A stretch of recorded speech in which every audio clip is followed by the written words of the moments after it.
Hello students, welcome to our study channel UP exam. और हम continue कर रहे हैं अपनी हिस्ट्री की सीरीज़ को। हमारी मॉडर्न हिस्ट्री का जो हम लोग पढ़ रहे थे, हमने पढ़ लिया था सामाजिक एवं धार्मिक आंदोलन तक। अब देखना है, एक टॉपिक हमारा बच रहा है कि जब भी समाज सुधार आंदोलन से जो जुड़े हुए कुछ अन्य तथ्य थे उनके बारे में जान लेते हैं, और इसके बाद हम अपने इस पार्ट में पढ़ेंगे, देखेंगे 1857 का जो विद्रोह था उसके बारे में देखेंगे। तो देखते हैं क्या है। ईश्वर चंद्र विद्यासागर ने विधवा पुनर्विवाह के पक्ष में आवाज़ उठाई। अंततः 1856 में इसके पक्ष में अधिनियम बनवाने में सफल रहे। यानी 1856 में विधवा पुनर्विवाह के लिए अधिनियम बना। आपका पहला क्वेश्चन यहाँ से क्लियर हो जाता है। और जो भाई लोग चैनल पे पहली बार आए हैं तो चैनल को लाइक करें, शेयर करें और सब्सक्राइब करना ना भूलें। बेल नोटिफिकेशन को ऑन कर लीजिए। हमारी, अगर आपने ये आप पहली बार देख रहे हैं तो हिस्ट्री का पूरा हमारा प्लेलिस्ट बनी हुई है, जो आपकी एंशिएंट हिस्ट्री से लेके मॉडर्न तक हम इसको लेके चल रहे हैं। ये हम रोज़ रात में लाइव 9 बजे आते हैं। नारी शिक्षा को बढ़ावा देने के उद्देश्य से 1849 में कलकत्ता में बेथुन स्कूल की स्थापना की गई। भाई ये भी याद रखना कि बेथुन स्कूल की स्थापना की गई थी कब? 1849 में। किस लिए? नारी शिक्षा को बढ़ावा देने के लिए। आपका एक क्वेश्चन आपका ये भी होता है जो आपके किसी भी कॉम्पिटिटिव एग्जाम के लिए बहुत जरूरी है। सन 1851 में ज्योतिबा फुले एवं उनकी पत्नी सावित्रीबाई फुले ने पूना में लड़कियों की शिक्षा को बढ़ावा देने के उद्देश्य से बालिका विद्यालय की स्थापना की। ठीक है, कब? 1851 में। किसने? ज्योतिबा फुले एवं उनकी पत्नी सावित्रीबाई फुले ने, इन दोनों ने किया था बालिका विद्यालय की स्थापना। इसके बाद हम देखते हैं भाई आगे क्या है और क्या तथ्य हमारे हैं इसमें जो हमारे इंपॉर्टेंट हैं। डी के कर्वे ने पुणे में भारतीय महिला विश्वविद्यालय 1916 भी स्थापित किया। ठीक है, याद रखना भाई, डी के कर्वे कब? भारतीय महिला विश्वविद्यालय कब? 1916 में इन्होंने किया था, याद रहेगा। 1875 में मैडम ब्लावात्स्की तथा कर्नल ऑलकॉट ने न्यूयॉर्क में थियोसॉफिकल सोसाइटी, ये बहुत इंपॉर्टेंट है, ये एग्जाम में कई बार पूछाता है थियोसॉफिकल सोसाइटी का, तो भाई याद रखना 1875 में मैडम ब्लावात्स्की तथा कर्नल ऑलकॉट ने कहाँ पे? न्यूयॉर्क में थियोसॉफिकल सोसाइटी की स्थापना की थी। भारत में 1886 में अड्यार, जो मद्रास के निकट है, में थियोसॉफिकल सोसाइटी का अंतर्राष्ट्रीय कार्यालय खोला गया था। तो ये भी याद रखना भाई, कब? 1886 में। कहाँ पे? अड्यार में। क्लियर है भाई? किसी कोई डाउट? चलते हैं अगले क्वेश्चन पे भाई। सॉरी, क्वेश्चन कह रहा हूँ। आगे क्या है कि एनी बेसेंट का 1893 में भारत आगमन हुआ तथा 1907 में वे थियोसॉफिकल सोसाइटी की अध्यक्ष बनी। ये भाई याद रखना, एनी बेसेंट कब बनी? 1893 में आई और 1907 में इन्हें बना दिया गया थियोसॉफिकल सोसाइटी का अध्यक्ष। 1898 में एनी बेसेंट ने बनारस में सेंट्रल हिंदू कॉलेज की स्थापना की। ये भी याद रखना, ये वन लाइनर्स हैं आपके, जो आपके एग्जाम के लिए बहुत ज़्यादा इंपॉर्टेंट हो जाते हैं। हिंदू कॉलेज, एनी बेसेंट ने बनारस में सेंट्रल हिंदू कॉलेज की स्थापना की। अगर आप लोग हम इस लेक्चर की पीडीएफ चाहिए तो पीडीएफ आपको टेलीग्राम चैनल पर मिल जाएगी और डिस्क्रिप्शन में आपको टेलीग्राम चैनल का लिंक भी मिल जाएगा। यही कॉलेज आगे चलकर मदन मोहन मालवीय के प्रयासों से बनारस हिंदू विश्वविद्यालय के रूप में स्थापित हो गया। क्लियर है? जो बनारस में जो सेंट्रल हिंदू कॉलेज था, यही आपका आगे चल के जो आपका बीएचयू है, बनारस हिंदू विश्वविद्यालय के रूप में स्थापित हो गया। गोपाल हरि देशमुख को लोक हितवादी के नाम से जाना जाता था। ये भी एक लाइन याद रखना भाई, लोक हितवादी किसे कहते थे? गोपाल हरि देशमुख को। सैयद अहमद खां द्वारा मुस्लिम समाज में व्याप्त कुरीतियों एवं अंधविश्वासों को दूर करने हेतु चलाया गया आंदोलन अलीगढ़ आंदोलन के नाम से जाना जाता था। ठीक है, तो अलीगढ़ आंदोलन किस लिए था? पहले चलाया किसने? सैयद अहमद खान ने चलाया, कि मुस्लिम समाज में जो कुरीतियाँ हैं, ठीक है, और जो उनके अंधविश्वास थे उनको दूर करने के लिए चला गया था अलीगढ़ आंदोलन। कांग्रेस की स्थापना का विरोध करने के उद्देश्य से इन्होंने बनारस के राजा शिव प्रसाद के साथ मिलकर यूनाइटेड इंडियन पैट्रियाटिक एसोसिएशन की स्थापना की। क्लियर है? इसके बाद देखते हैं कि हमारे जो विभिन्न धार्मिक एवं समाज सुधार के जो आंदोलन हुए उनको हम लोग एक साथ शॉर्ट में देख लेते हैं। ठीक है, जो हमारे धार्मिक और जो भी सुधार हुए हैं आंदोलन को देख लेते हैं। क्या है भाई, कौन कौन से हैं? आत्मीय सभा, ये आपके एग्जाम के लिए बहुत ज़्यादा इंपॉर्टेंट है, बहुत ज़्यादा इंपॉर्टेंट है। एसएससी जीडी तो बहुत ज़्यादा इंपॉर्टेंट है। आत्मीय सभा, हिंदू कॉलेज, वेदांत कॉलेज, ब्रह्म समाज, इनकी स्थापना कब हुई? आत्मीय सभा के 1815 में, हिंदू कॉलेज 1817 में, वेदांत कॉलेज 1825 में, ब्रह्म समाज की 1828 में। किसने की स्थापना? राजा राममोहन राय ने। फिर आता है युवा बंगाल आंदोलन, ये हुआ 1826 में। संस्थापक कौन थे? Henry Vivian Derozio. फिर था तत्वबोधिनी सभा, तत्वबोधिनी सभा जो है 1839 में इसका गठन हुआ और इसके संस्थापक थे देवेंद्रनाथ टैगोर। कोई डाउट हो तो आप लोग कमेंट बॉक्स में बता दीजिए भाई। ब्रिटिश सार्वजनिक सभा 1843 में, दादा भाई नौरोजी। विधवा विवाह समाज 1850 में, विष्णु शास्त्री पंडित। रहनुमाई मजदायसन सभा 1851 में, नौरोजी फरदोनजी, दादा भाई नौरोजी और एसएस बंगाली थे इसके संस्थापक। फिर है Mohammedan literary society, Mohammedan literary society 1863 में इसका जो है गठन हुआ और इसके कौन थे संस्थापक? कौन थे? अब्दुल लतीफ़। फिर हमारा आता है साइंटिफिक सोसाइटी, साइंटिफिक सोसाइटी। फिर Aligarh Mohammedan Anglo Oriental college, ये बहुत इंपॉर्टेंट है आपका साइंटिफिक सोसाइटी, और Aligarh Mohammedan Anglo Oriental college जो है आपका AMU वही है। 1864 में साइंटिफिक सोसाइटी का गठन हुआ और मोहम्मदन एंग्लो इंडियन का 1875 में। किसने? सैयद अहमद खान ने। फिर देवबंद स्कूल 1866, मोहम्मद काजिम ननौतवी एवं रशीद अहमद गंगोही। फिर हमारा आता है इसके बाद में हमारा प्रार्थना समाज, प्रार्थना समाज जो है 1867 में गठन हुआ। केशव चंद्र सेन, MG रानाडे और आत्माराम पांडुरंग। इसमें प्रार्थना समाज में क्वेश्चन ऐसे आ जाता है, वो पूछ लेता है कि कौन नहीं था, ये 3 नाम रह देता है और एक नाम कोई और ऐड कर देता है, तो कौन नहीं था ये आप लोग याद रखिएगा। पूना सार्वजनिक सभा 1867, MG रानाडे। आर्य समाज 1875, स्वामी दयानंद सरस्वती, हमने आपको कल के वीडियो में बताया था। देव समाज 1887, शिव नारायण अग्निहोत्री। शारदा सदन 1889, पंडित Ramabai.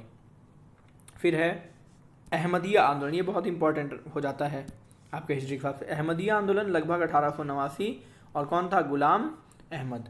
Servants of India society, ये भी हमने आपको बताया था उस दिन आपके जो MCQ हम क्वेश्चन का आंसर कर रहे थे। Servants of India society, Bharat सेवक समाज 1905 में, Gopal Krishna Gokhale. The depressed classes mission society of India 1906, BR Shinde. ये एक एक आपके वन लाइनर्स आपके बहुत ज़्यादा इंपॉर्टेंट हैं क्योंकि ये सारे आंदोलन एग्जाम में पूछे जाते हैं। आपका अगर कोई भी एग्ज़ाम है, अगर आप UPPCL का इवन भी एग्ज़ाम दे रहे हैं, UPPCL RO ARO असिस्टेंट का, असिस्टेंट अकाउंटेंट का, और साथ में आप अगर SSC GD या आपका SSC MTS का भी एग्ज़ाम दे रहे हैं तो भी आपके एग्ज़ाम के लिए इंपॉर्टेंट जाता है। काफ़ी आपके इंपॉर्टेंट है ये हर एक एग्ज़ाम के लिए। Social service league, social service league 1911, NM Joshi. आत्मसम्मान आंदोलन 1925, रामास्वामी नायकर। क्लियर है। इसके बाद हमारा आता है कि जो सामाजिक जो विधायन हुए, यानी कि जो कानून हमारे बनाए गए, किन किन गवर्नर जनरल्स के द्वारा कुछ कानून बनाए गए, जो अच्छे कानून भी थे, कुछ बनाए गए थे अंग्रेजों के द्वारा, उनको देख लेते हैं। काफ़ी इंपॉर्टेंट है। पहला है आपका सामाजिक विधायन में कि गवर्नर जनरल है वेलेस्ली, कब? 1804 में। कौन सा अधिनियम बनाया था? बालिका पर शिशु हत्या पर रोक से संबंधित, यानी जो बालिका शिशु जो होती थी, भ्रूण हत्या जो होती थी वो हो जाती थी, और शिशु हत्या पर पूर्ण प्रतिबंध था इसका विषय। तो याद रखना, बहुत अच्छा काम किया था भाई इन्होंने। विलियम पेंटिक 1829, इन्होंने क्या किया था? सती प्रथा पर प्रतिबंध किया था, सती प्रथा पर रोक लगाना इसका विषय था। फिर था लॉर्ड कैनिंग, लॉर्ड कैनिंग ने क्या किया कि भाई जो विधवा पुनर्विवाह था, विधवा पुनर्विवाह अधिनियम 1856 इन्होंने उसको बनाया, उसको अनुमति दी, विधवा विवाह को अनुमति दी। Northbrook 1872, native marriage act यानी अंतर जातीय विवाह को मान्यता और बहुपत्नी प्रथा समाप्त करने के लिए इन्होंने कानून बनाया था कि एक व्यक्ति की कई सारी बीवियां होती थी, वो समाप्त किया और अंतर जातीय विवाह को भी मान्यता दी थी।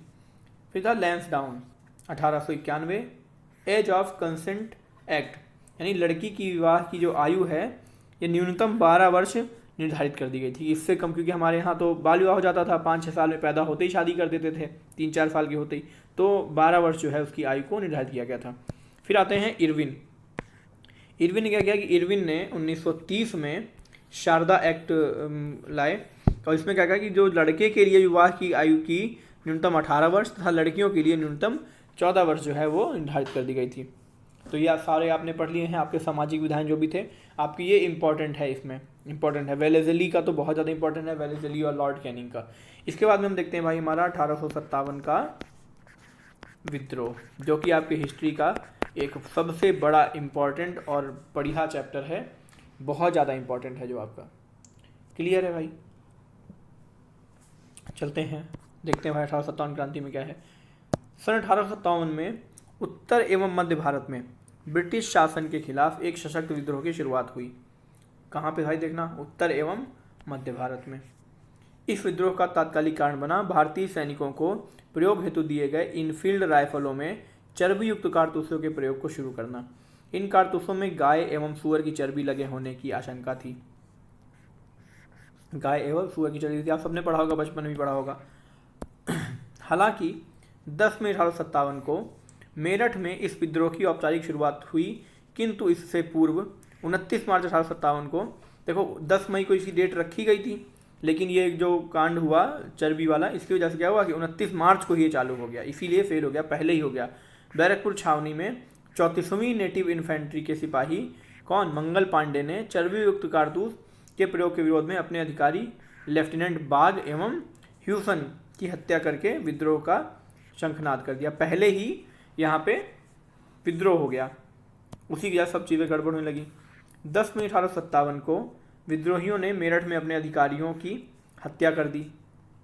फिर 11 मई को सुबह दिल्ली पर अधिकार कर लिया तथा मुगल बादशाह जो बहादुर शाह को भारत का सम्राट घोषित कर दिया। मुगल बादशाह बहादुर शाह को पहुँचे कि भाई हमें, अब आप हमारे बादशाह हैं, और हम तो इन्होंने फिर क्या किया, ठीक है चलो अब हम भी आपको साथ देंगे। बहादुर शाह ने बख्त खां को साहब आलम बहादुर का खिताब दिया। तात्या टोपे का वास्तविक नाम क्या था, रामचंद्र पांडुरंग था, तो कहीं बीच में आ जाए तो याद रखना, ठीक है। फिर है इसके बाद में दिल्ली में जो बहादुर शाह द्वितीय ने बख्त खां के नेतृत्व में, बख्त खां क्योंकि तो बुढ़े हो चुके थे, बख्त खां के नेतृत्व में क्या किया, विद्रोह की शुरुआत की, और इस विद्रोह को हडसन ने दबाया तथा बहादुर शाह द्वितीय को गिरफ्तार कर रंगून भेज दिया। इनको गिरफ्तार कर लिया गया और रंगून भेज दिया गया। 1857 के विद्रोह में सर्वाधिक संख्या में जो है अवध के सिपाहियों ने भाग लिया था। अवध हमारा जो ये लखनऊ का रीजन है, ये था हमारा, यहाँ से ज़्यादा सिपाहियों ने भाग लिया था 1857 क्रांति में। क्लियर है भाई? इसके बाद देखते हैं भाई कहाँ कहाँ से विद्रोह की शुरुआत होती है और किसने वहाँ पे विद्रोह को दबाया और कब शुरुआत होती है, ठीक है। इसका हम एक चार्ट के फॉर्म में समझेंगे। देखते हैं विद्रोह का केंद्र क्या है। विद्रोह का केंद्र है भाई दिल्ली। दिल्ली में विद्रोह हुआ, उसका नेतृत्व करता कौन था, बहादुर शाह जफर, एवं जो इनका नेतृत्व कर रहा था कौन, बख्त खां, ये दो लोग थे। शुरुआत कब हो गई, 11 मई को, क्योंकि 10 मई को ये लोग यहाँ पे मेरठ में कब्जा करके यहाँ से भगे, और उसके बाद जो सिपाही थे विद्रोही यहाँ के दिल्ली पहुँचे और दिल्ली में फिर जीत गए, और फिर 11 तारीख को इन्होंने दिल्ली पर आक्रमण कर लिया। तो दिल्ली में शुरुआत हो गई 11 मई को। फिर उसको कुचलने के जो ब्रिटिश अधिकारी कौन था, निकोलसन एवं हडसन था, और इनकी समर्पण कब हुआ, 20 सितंबर 1857 को हो गया। देखिए यहाँ पे समर्पण में मृत्यु लिखा हुआ, क्योंकि किसी की मृत्यु हुई, किसी ने समर्पण किया, तो इनको तो भेज दिया गया था रंगून। फिर इसके बाद में आता है लखनऊ। लखनऊ में नेतृत्व कौन कर रहा था, बेगम हजरत महल। 4 जून 1857 को यहाँ से शुरुआत होती है। सब जगह अलग अलग शुरुआत हुई, इसीलिए यहाँ पे गड़बड़ हुआ। और कौन था यहाँ पे भाई, कैंपबेल और हेनरी लॉरेंस। कब ये भाई हुए, मार्च 1858 में, मतलब ये तो फरार हो गई थी, भाग गई थी, पता ही नहीं चला। फिर इसके बाद में आता है हमारा भाई कानपुर में थे भाई हमारे नाना साहब एवं तात्या टोपे। 5 जून 1857 को शुरुआत हुई, कौन था वहाँ भी, कैंपबेल। दिसंबर 1857 में ये समर्पण। झांसी से थी रानी लक्ष्मीबाई। 4 जून 1857 को वहाँ शुरुआत होती है। यहाँ पे कौन था, जनरल जो था हीरोज। 17 जून 1858 को ये भी।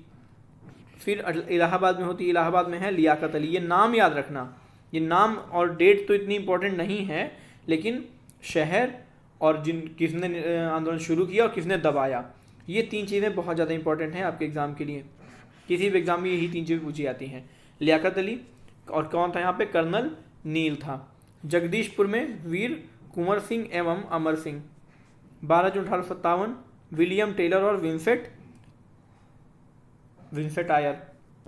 फिर था इसके बाद में हमारा फैज़ाबाद में था मौलवी अहमदुल्ला, जून 1857 में शुरू हुआ, और यहाँ भी था कैंपबेल, 5 जून 1858 को इनका भी हो गया समर्पण। फिर था बरेली का काफ़ी इंपॉर्टेंट, खान बहादुर खां, जून 1857 में शुरू हुआ, और यहाँ भी था कैंपबेल। तो कैंपबेल ने 1857 को कुचलने में बहुत बड़ी भूमिका निभाई थी कैंपबेल ने, ठीक है, इसको तो आप लोग याद रखना, कई बार पूछा था एग्जाम में।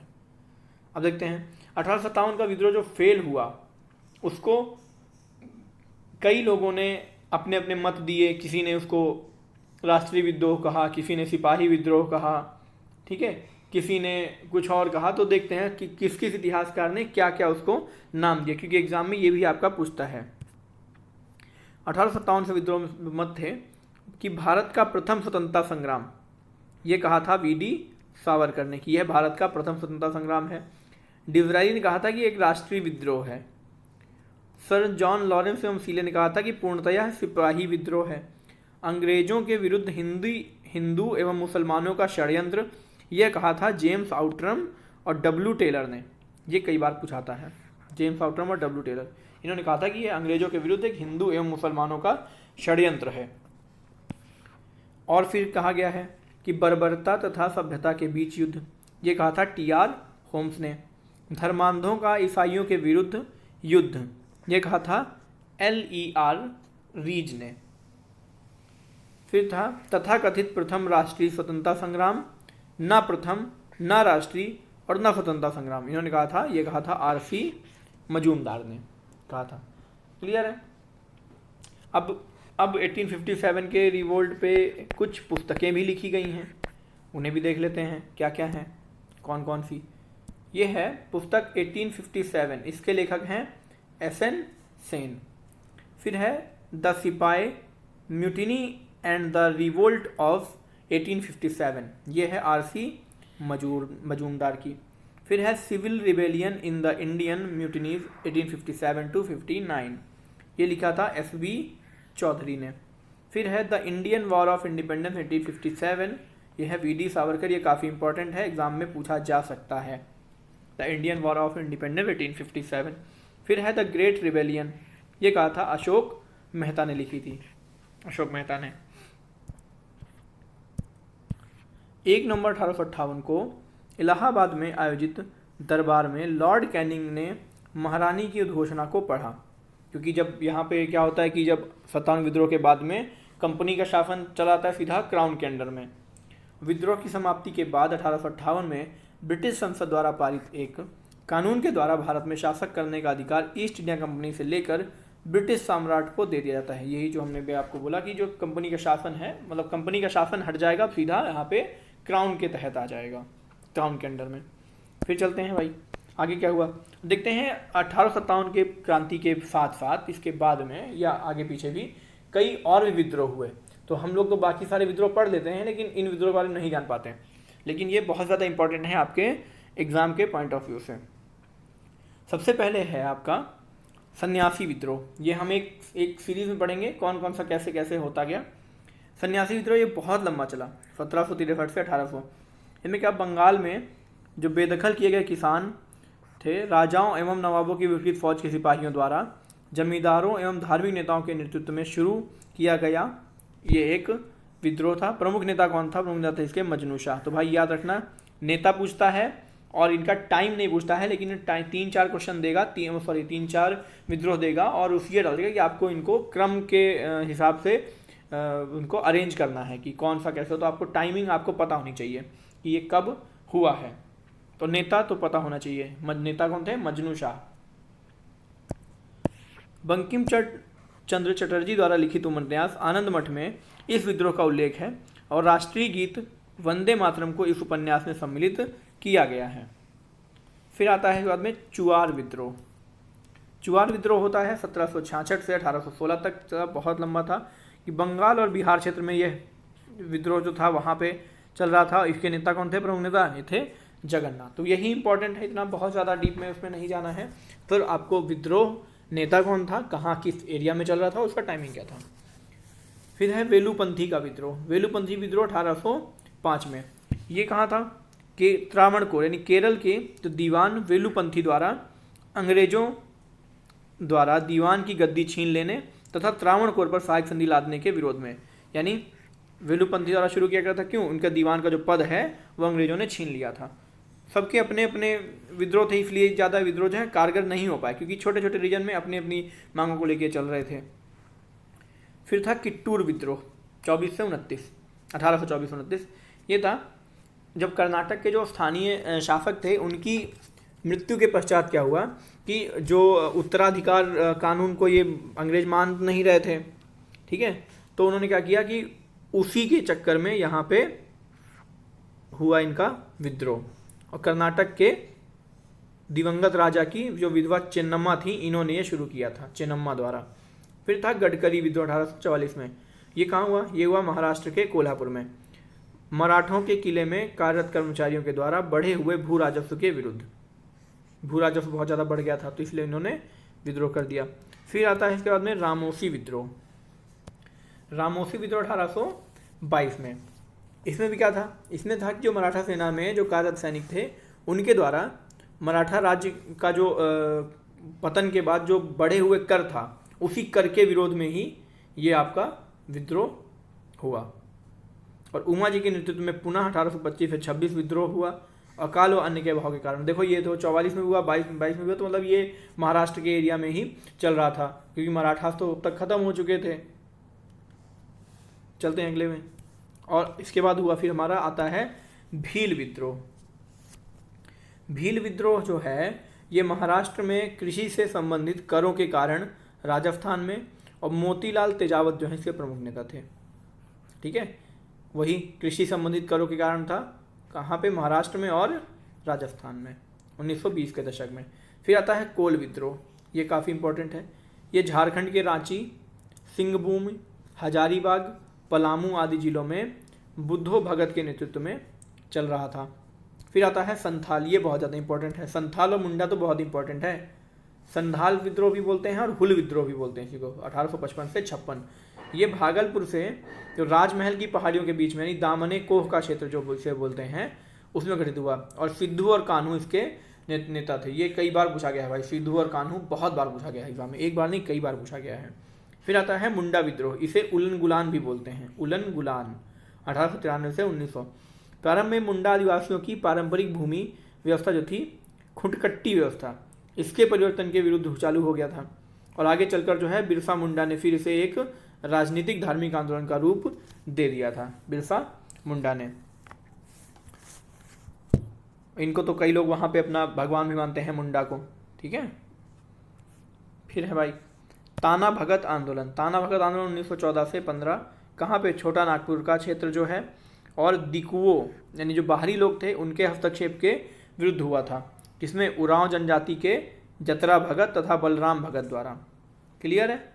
फिर था रंपा विद्रोह। रंपा विद्रोह 1922 से 24। ये आंध्र प्रदेश के रंपा क्षेत्र में हुआ। ये साहूकारों के जो शोषण के विरुद्ध तथा जो उनके वन कानून के विरुद्ध उसमें हुआ। और ये जो थे ये असहयोग आंदोलन से प्रेरित था। और ये किसमें? अल्लूरी सीताराम राजू, अल्लूरी सीताराम राजू के नेतृत्व में हुआ। ये इनकी अल्लूरी सीताराम राजू काफ़ी फेमस हैं वहाँ पे आंध्र के एरिया में। एक बार आप लोग इनकी कोई अगर बायोपिक मिले तो या फिर कुछ वीडियो मिला आप लोग उसको देख सकते हैं। अल्लूरी सीताराम राजू बहुत ज़्यादा इनको वहाँ की मूवीज़ में और बहुत बढ़िया दिखाया गया है, आप लोग देख सकते हैं अल्लूरी सीताराम राजू को। फिर था इसके बाद में वहाबी आंदोलन। वहाबी आंदोलन 1830 से 1860। ये भारत में वहाबी आंदोलन सैयद अहमद बरेलवी के नेतृत्व में हुआ। और विद्रोह का जो केंद्र था वो कहाँ था? केंद्र पटना था, ये पटना था। इसके बाद में कुछ अन्य जो हैं नागरिक और आदिवासी विद्रोह हुए, हम उनको भी देख लेते हैं, काफ़ी इंपॉर्टेंट है ये भी। अन्य नागरिक क्या है इसमें देखते हैं। विद्रोह का नाम देखेंगे, नेतृत्वकर्ता कौन है, स्थान और काल, यही इंपॉर्टेंट है आपके एग्जाम के पॉइंट ऑफ व्यू से। तो पहला आता है हमारा फ़कीर विद्रोह।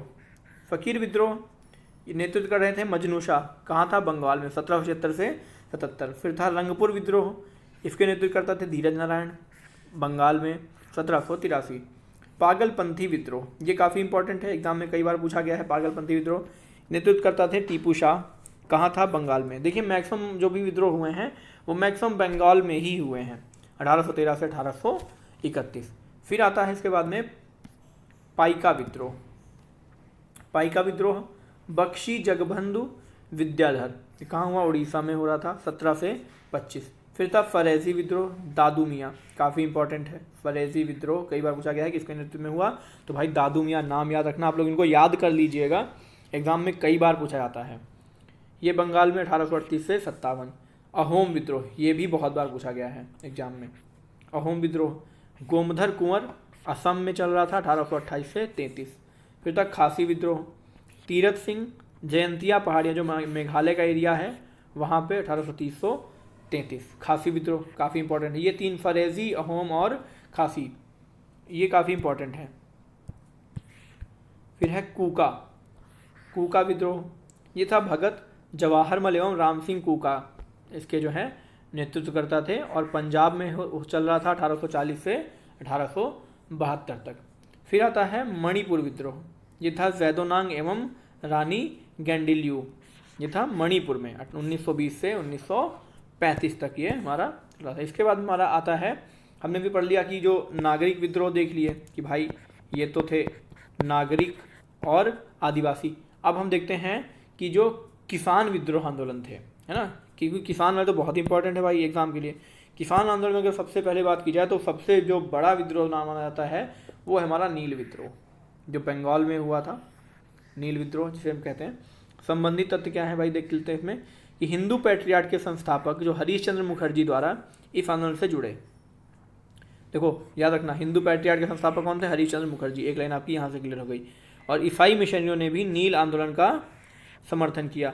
नील दर्पण दीनबंधु मित्र में किसानों के शोषण संबंधी जानकारी। नील दर्पण जो ये है आपकी पत्रिका, ये दीनबंधु मिश्र की थी, इसमें आप पढ़ सकते हैं इसके बारे में कि क्या था, यानी कि नील की खेती को जो है कंपलसरी बना दिया गया था अंग्रेजों के द्वारा। और नील की खेती से क्या होता है कि खेती जो होती है वो भूमि की जो उपजाऊ उसकी क्षमता होती है वो कम हो जाती है, तो उससे किसानों को काफ़ी लॉस होता था, और ये नील से काफ़ी अच्छा पैसा कमाते थे अंग्रेज लोग, इसीलिए इसका विरोध हुआ। फिर आता है पावना विद्रोह।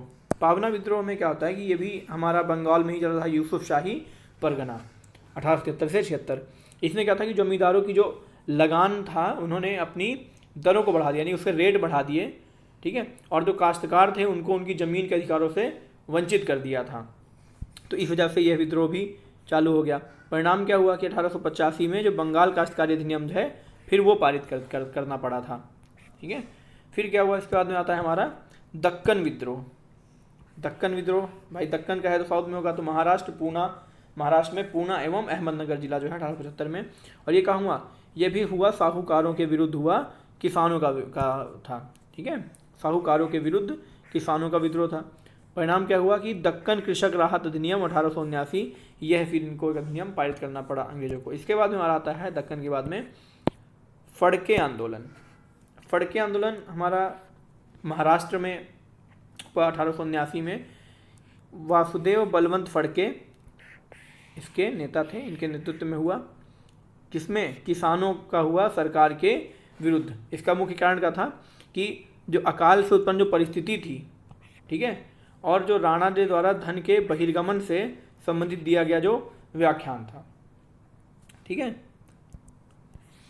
फिर आता है हमारा चंपारण सत्याग्रह। भाई चंपारण है तो बिहार रहेगा, आप याद रखना भाई, चंपारण नाम आ गया तो बिहार में ही होगा। फिर 1917, इसमें क्या था कि चंपारण में जो तिनकठिया प्रथा थी। भाई तिनकठिया प्रथा क्या थी? इसमें क्या होता था कि किसानों को अपने 3/20 भाग पे जो है नील की खेती करनी पड़ती थी, कंपलसरी था, ठीक है। तो उसके लिए जो हो गया था यूरोपीय जो नील बागान के मालिकों द्वारा किए जाने वाले शोषण के विरुद्ध, ठीक है, ये कंपलसरी कर दिया था। इसकी वजह से महात्मा गांधी जी के नेतृत्व में हुआ, ठीक है। और किसने? राजकुमार शुक्ल ने इनको बुलाया था। राजकुमार शुक्ल ने इनको आमंत्रित किया था कि सर यहाँ पे ऐसा हो रहा है कुछ, तो फिर ये गए और वहाँ पे चंपारण सत्याग्रह उसी को नाम दिया गया वहाँ पे। इसके नेता कौन थे? इसके नेता थे JB कृपलानी, नरहरि पारिक, राजेंद्र प्रसाद, महादेव देसाई आदि इसके जो है नेता, कई लोग थे। फिर आता है हमारा इसके बाद में खेड़ा सत्याग्रह, काफ़ी इंपॉर्टेंट है। खेड़ा सत्याग्रह भाई गुजरात में 1918, सरकार द्वारा फसल खराब हो जाने के बावजूद लगान वसूली के खिलाफ। फसल खराब हो गई थी, उसके बावजूद भी जो है लगान लिया जा रहा था उसके लिए।